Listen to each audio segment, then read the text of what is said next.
Hi, my name is John Morello, and I'm thankful for Northwest Health Services for having me here today. I was brought in by Northwest Health Services to visit different high schools across Missouri and do an assembly program, a show that I've been doing for about 20 years now. It's a show that talks about substance abuse, bullying, mental health, and all kinds of fun issues that can be difficult to talk about, especially as parents and adults. It's hard to talk to our own kids when we have so much to say, and it's kind of part of the nature of growing up that you don't really want to listen to your parents. And so, as an actor and a comedian, I wrote a one person show several years ago, and now I take that into schools, and it's an assembly that's, I guess it's labeled as an assembly, but it is more of a performance. And the kids have been responding to that. And I don't squander the attention that they give me. I try to be vulnerable with them. I try to be honest about what it was like for me growing up, what it is like for me now as someone who lives with major depressive disorder and anxiety and things like that. Yeah. So, what I'd like to do today is tell you a little bit about who I am, where I come from, my bio, almost the same thing that I would be saying to the students in an assembly. But, and I'd like to also do a few poems from, I came out with a book a few years ago called Buckshot Words. Myself and an artist named Kira Bedoin from Massachusetts. She did the artwork for the book, and I did the words.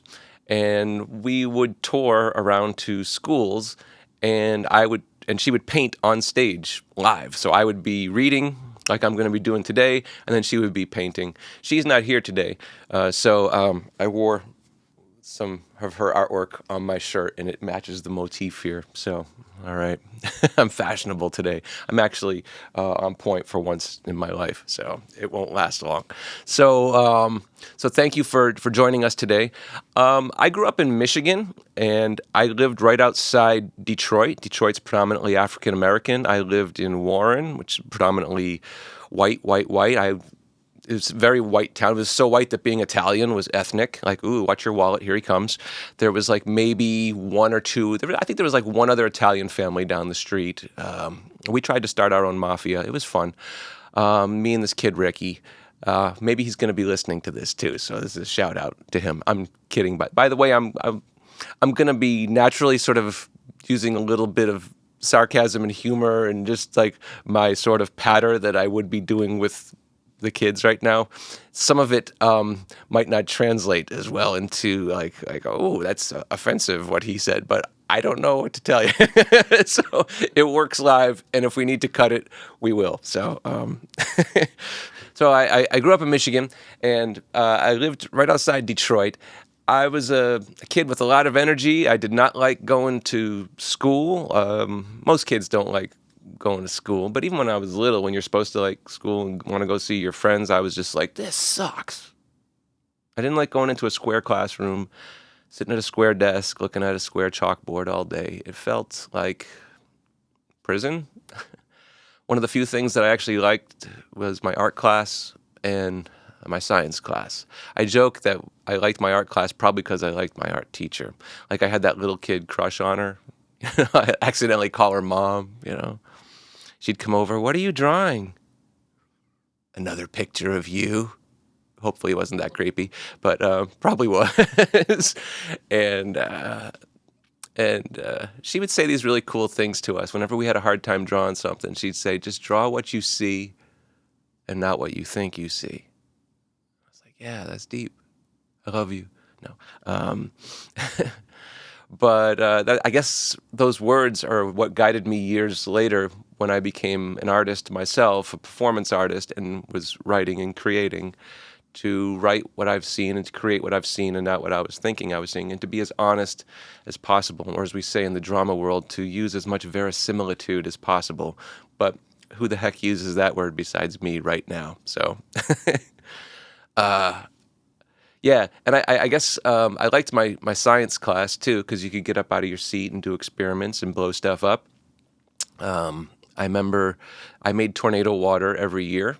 That was pretty much the good C student underachiever thing to make tornado water. The vortex in the jar, and I'd get up in front of the school with my tornado water and shake it and have it swirling around and present it like I'd made a Tesla coil or something. Like, behold the mighty tornado of our universe, and I always made it green. Had to be green because that was my favorite color because I like the Incredible Hulk. I still do. I used to want to be the Hulk. I still do. I wanted to be the Hulk when I was little because my brother used to tease me all the time about being too skinny. He was clever and mean about it, as only sarcastic teenage boys could be. I would just be sitting around the house and he'd go, "Hey, what's that string hanging from your shoulder?" I'd be like, "What? Oh, that's your arm." Like, dude, the hell, I'm 8. So I thought, someday I'll become the Hulk and I will just simply kill him. And got into trouble a little bit when I was 10 years old. Some friends and I, after another successful science fair, after school, walking around, no money in our pockets, no parental supervision, Stranger Things all the way. We went into a pharmacy that had a toy section, and there was this Incredible Hulk action figure. I'd seen it advertised on TV. Had this little switch in the back. You go like this, and it goes, "Arr!" I was like, I need that in my life.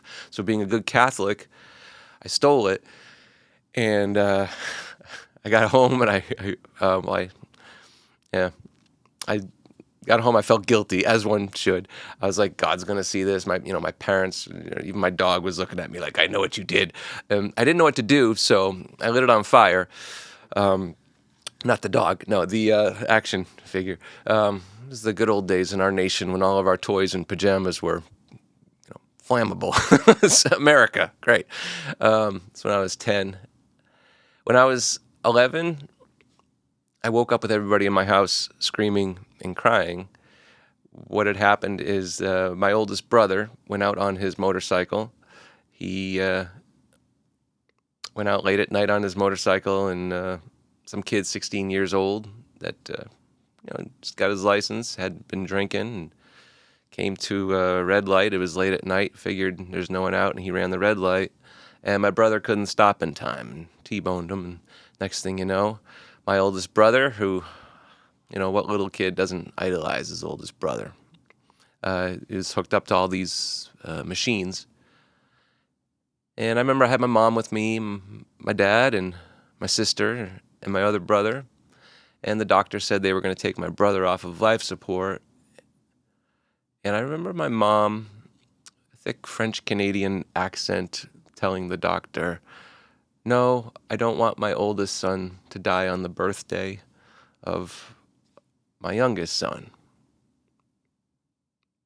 And as a parent now myself, I try to think of the unspeakable grief that I would be going through, and to know that she had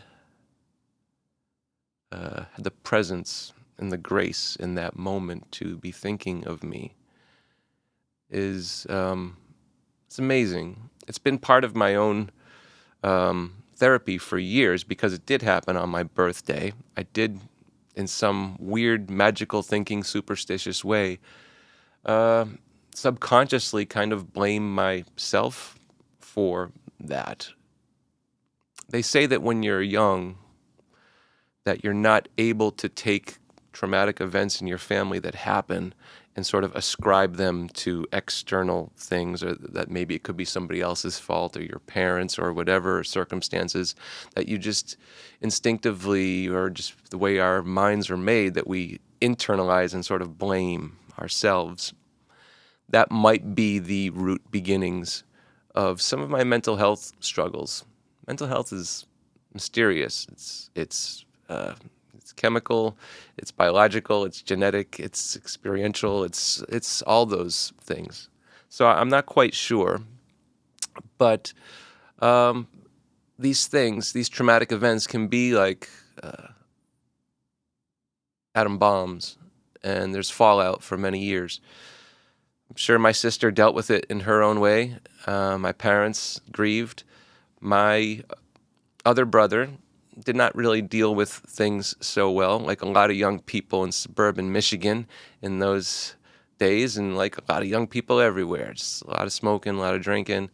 He went out to a party probably one night. Someone offered him a drug called heroin, and he tried it, and he became an addict. So there I was, 16 years old, going into school.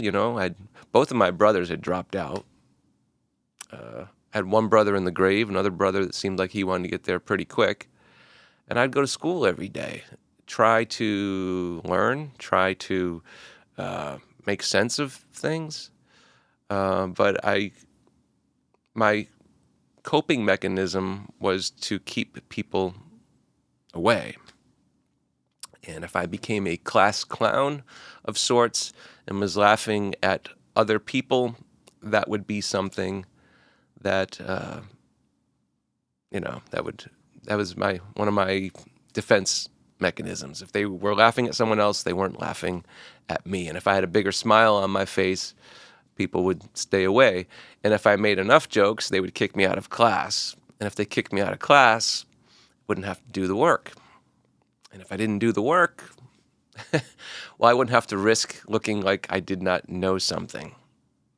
It was the opposite of what the great Carol Dweck calls in her book a growth mindset. It was the worst example. It was certainly not a growth mindset.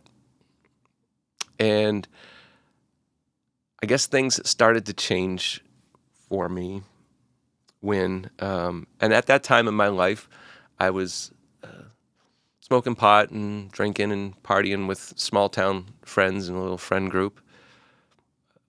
I watched some of my friends kind of get worse. I watched some of my kids. I watched some of my friends sort of devolve, and I watched their minds kind of get that marijuana perma buzz. And I remember going to school one day and I was telling jokes in class, and there was this teacher at this school, a Latin teacher, one of the oldest teachers in school. He was really cool though. And I'm telling dirty jokes. I'm waiting for him to kick me out of class, as I deserve. And he just says, "Get out in the hall for a second." He gets me out in the hall and he just starts cracking up. He's just laughing. And I'm like, "What?" He's like, "You're really funny. I don't know what you're going to do with your life, but you're really funny, and I love having you in this class. You're very talented. I love to watch the way your mind works. So what do you say you come to school tomorrow, 2 days in a row? That would be great, huh?" I used to only go like 1 or 2 days a week just to keep the juvenile department off my back,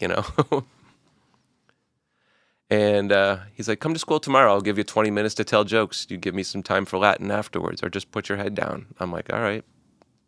Deal." So I went to school the next day, told some jokes. He was laughing, class was laughing. I walked to the back of the class and just put my head down. I showed up the next day, told some jokes. One day I was walking out of class, and I used to write the names of my favorite bands that I liked on whatever I could, my book covers, my notebooks, and my jacket, my arm, whatever. And one of my favorite bands at that time, probably still, is this old group from the 60s called the Kinks. Well, they were 60s, 70s, 80s, And I liked them a lot because being the youngest, having older brothers and older sister, they were into really cool older music, and I literally inherited their record collection too. So I'm walking out of class with my Kinks thing written down, and he just says, "Hey, I like the Kinks." I'm like, "Really? Okay." He's like, "What's your favorite song?" I'm like, "Probably Destroyer." He's like, "Mine is Waterloo Sunset." Gotcha. See you tomorrow. So there was a hook there. And I started passing his class. I started trying really hard in his class. It was Latin. It was just conjugating columns, repetitive, almost meditative, to put everything in columns and conjugate the verbs. I got really good at conjugating. Got so good at you better stop conjugating, you'll go blind. No, sorry, it's the Catholic in me. Uh, so I started passing his class because I wanted him to be proud of me. And I ended up barely making it to senior year of high school. Him bringing me down the office, like, here's a list of all the colleges in the country. Here's the 2 that you can get into, And he encouraged me to basically just get the hell out of town, get away from my friend group. And I should mention that one of the other things he encouraged me to do, which is why I'm here now, is he said, there's a part for a comedian in the school play. And I was like, all right, I really don't want to do drama and, dress in black and hang out with alternative people and listen to The Cure. Now that's like my dream day. But hanging out with theater people kind of gave me a little bit of space to stretch out and find different parts of myself and be around people who were not as locked into this mentality of there's stoners and there's jocks, pick one. So so that's how I started getting into theater. So I went off to college, and in Missouri, which no one in Massachusetts knows where Missouri is, and majored in theater, and I got really into building sets, directing plays, acting, doing all that stuff. Started reading for the first time, stuff like for pleasure, not just for classes. Took a study skills class, sort of made up for lost time, because I did, high school was tough. It was a tough 5 years. I did 5 years. I'm not trying to brag, but they let me stay an extra year. So I guess college was this sort of way of me reinventing myself. And going home freshman year on Thanksgiving break, that's a milestone moment. It's this sort of rite of passage for a lot of young people, because if you follow the hero's journey model, the Joseph Campbell model of the 12 steps of the hero's journey, and you can overlay any ancient story like the Odyssey or any modern story like Star Wars, which is, well, actually that was a long time ago in a galaxy far, far away, but any of the more contemporary myths that we have in our culture, and they sort of all follow this same path, this model. So like going home, Thanksgiving break, I'm hanging out with my friends. Everyone's getting high and drinking, just like normal, whatever that means. I don't like to use the word normal. I sometimes like to use the word common, popular, but normal, no. So, and I just remember hanging out with them and being really bored. I couldn't wait to get back to college because we were building this really cool set. I was literally building giant like set pieces, and there was going to be lights and like fog, and I was acting in the play. So I guess the weird thing is the thought that occurred to me was, this is really boring. I can't wait to get back to Missouri. Like said no one ever, right? So, but it was very true for me. So yeah, I reinvented myself, I guess, with a little bit of courage and with some help from some friends and amazing teachers. And years later, I did stand up for 7 or 8 years. I tried to do some theater and some acting, did stand up.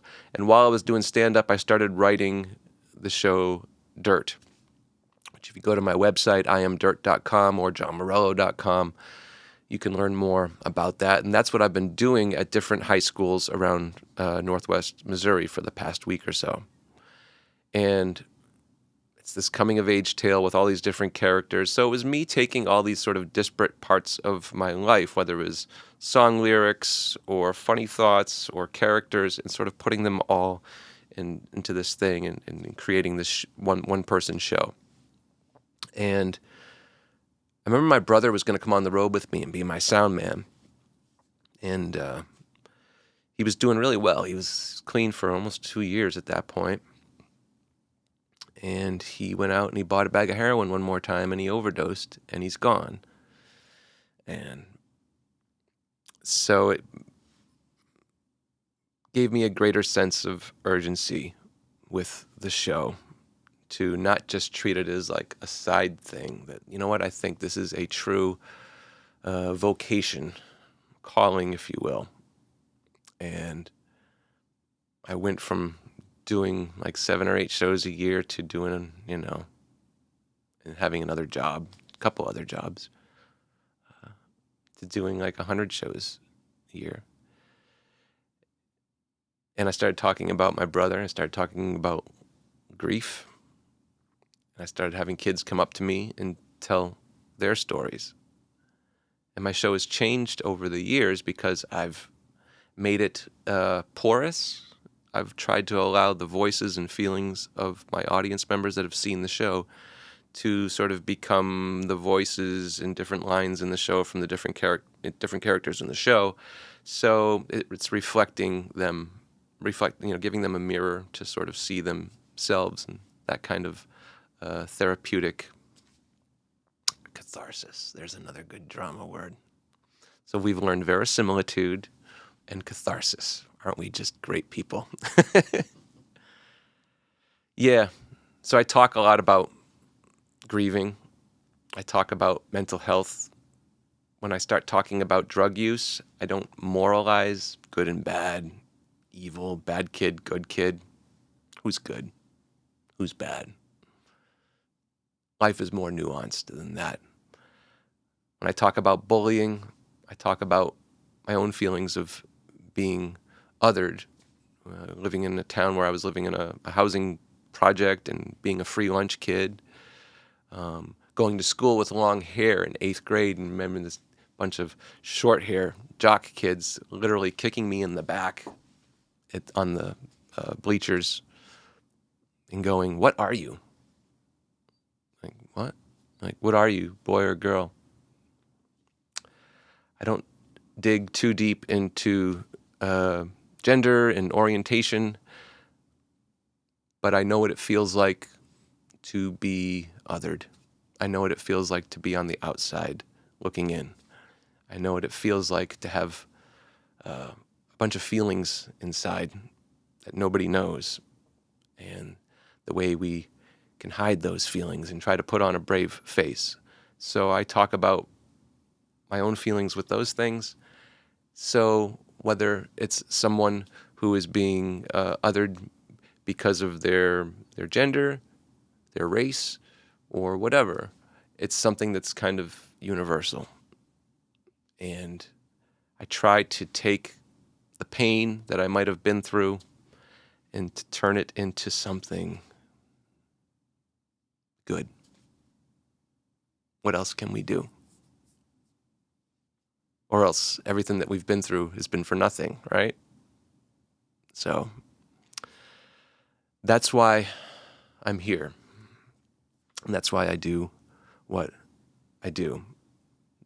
The young people have been responding amazingly. Yeah, it's been great.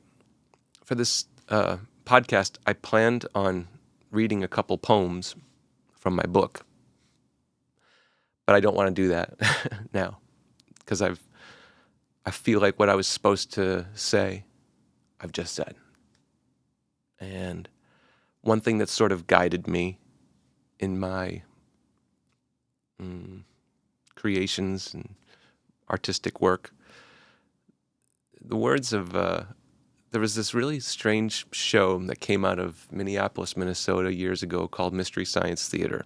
and it was a weird sort of a basic cable show on Comedy Central where it was these three silhouettes down front watching old black and white movies that were like B-rated movies, and they would make fun of the movies. And it was just so strange. So it was this weird meta thing where you'd watch TV of people watching old movies and then making fun of it. And it was really clever comments, and it was hysterical. I didn't know too many people that liked the show.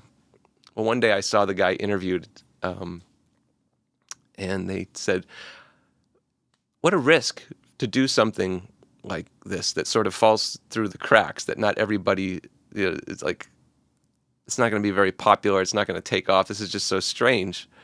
It's a cult following. And he said, well, I didn't worry about, when we created it, I didn't think that everybody would get it, but I knew that the right people would get it. And so that's kind of what's guided me in my performances. And yeah. So, you know what I will do? There is some of the people that sponsor my work, different foundations. They're oftentimes families that have lost their kids to drugs and alcohol and overdoses and suicide. And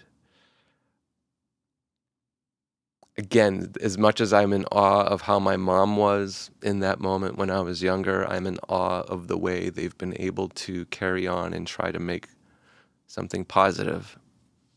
And a few years ago, during the pandemic, I had this family reach out to me and say, hey, we can't obviously send you out into any schools this year. Is there anything that we can do for you? We'd like to give you some money. And I'm like, well, I need to reprint this book because I ran out of copies of it. And so I said, if you want to reprint it for me, that would be great. More kids would get it. And I'll tell you what, why don't we do a little tribute page to your kid? And so we put one in there, and this is actually the one that doesn't have it. I brought the wrong one, but so I would write. I took one of their kids' pictures. Kira did a nice painting of their portrait, and I would write. Actually, I would not write. I would let the parents write a sort of eulogy. And there was one family, the Luftman family, Jack and Nora Luftman out of New Jersey. They said, you know what? I don't think we can write something. Can you write it for us? And so I talked to them a little bit on the phone, and I'm going to read the thing here. I'll call this Hannah, She Walked. She didn't just volunteer for the Relay for Life. I'm going to start over in case we want to cut it, but who knows, we won't. Keep it real. Hannah, she walked. She didn't just volunteer for the Relay for Life fundraiser. She walked all those miles at the fundraiser. That's what her dad said. I'm helping parents write a eulogy for their daughter, and the correct wording is everything. Words are my only way to show the world Hannah. Their memories can conjure her into our world. I know their rituals, for I perform them too. We replay the images in silent thought incantations to keep them close and walking beside us. The world tells them to let her go, but they continue. They repeat the memories. I want her to live again so we can meet. They want to hold her hand again and walk like they used to walk. There she is. Here. See her? Isn't she something? I walk with them. Here she is in her Girl Scout uniform. That smile. So proud of those badges. Here she is riding a horse. She loved horses. They say horses are magically sensitive to human feelings. They can tell if you are confident or kind. They just know. She was involved with a charity that helps those with special needs spend time with horses. The horses know. She knew so much. She could be so comically stubborn. How could she have been so easily led? How could she be so vulnerable with those who didn't care about her? Such life in her eyes, in dreams to walk so many trails. How could she have such low self-esteem? John, maybe we shouldn't mention that. Here is a certificate she earned for mentoring her peers. She is working at the food drive. Here's a picture of her talking on the phone. She would talk on the phone for hours, giving advice on love and life to her friends. She'd spend hours talking and listening. Here she is ziplining, always ready for an adventure. Never had to ask her twice to try something new food, new experiences. That summer, it went bad quickly. The summer she graduated, built a bike, started college, and met new friends, new experiences. An innocence that trusted others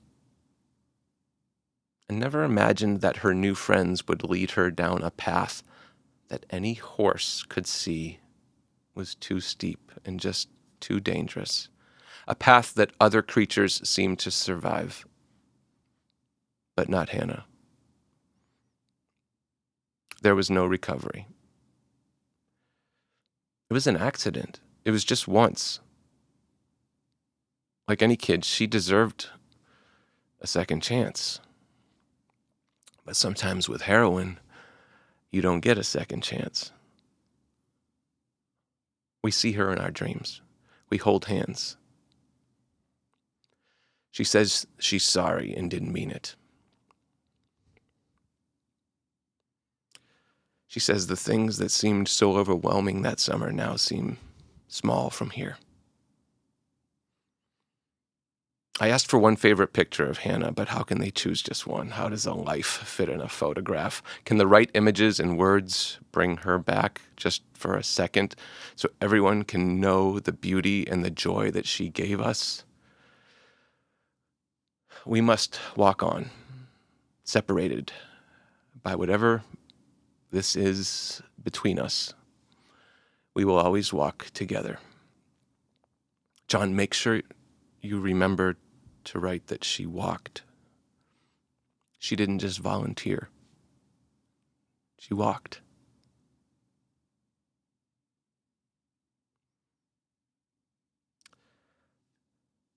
So that's why I continue to do what I do. It was nice meeting you, and I hope that you support the young people in your community. I hope that you continue to get help for your own mental health the best you can so you can be your best for yourself and for the young people who need you. And I'm so thankful to Northwest Health Services for having me here today. And thank you.